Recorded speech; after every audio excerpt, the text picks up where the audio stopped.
സംസ്ഥാനത്തെ പ്രളയ ദുരിതത്തിൽ ആശ്വാസമേകിക്കൊണ്ട് വിവിധ രൂപതകളുടെയും സോഷ്യൽ സർവീസ് ഫോറത്തിന്റെയും നേതൃത്വത്തിൽ 800-ലധികം ക്യാമ്പുകളാണ് ഒരുക്കിയിരിക്കുന്നത്.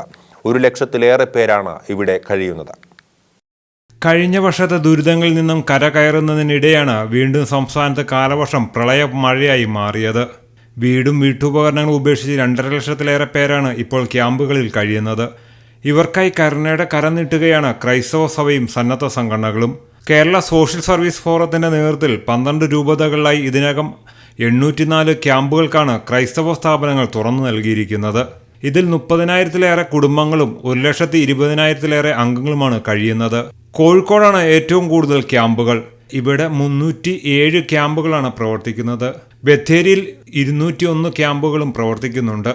ക്യാമ്പുകളിലേക്ക് ആവശ്യമായ വസ്തുക്കളും സേവനങ്ങൾക്കുമായി സോഷ്യൽ സർവീസ് ഫോറത്തിന്റെ നേതൃത്വത്തിൽ 100 കണക്കിന് സന്നദ്ധ പ്രവർത്തകരാണ് രംഗത്തുള്ളതെന്ന് forum executive director father George Vettikkattil വ്യക്തമാക്കി.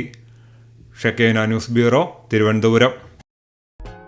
ഷെക്കൈന ടെലിവിഷന്റെ വാർത്തകളും പ്രോഗ്രാമുകളും യൂട്യൂബിൽ കാണുന്നതിനായി ഈ ചാനൽ സബ്സ്ക്രൈബ് ചെയ്യുക. നിങ്ങളുടെ മൊബൈലിൽ തത്സമയം നോട്ടിഫിക്കേഷൻ ലഭിക്കുന്നതിന് ബെൽ ബട്ടണിൽ വിരലമർത്തുക.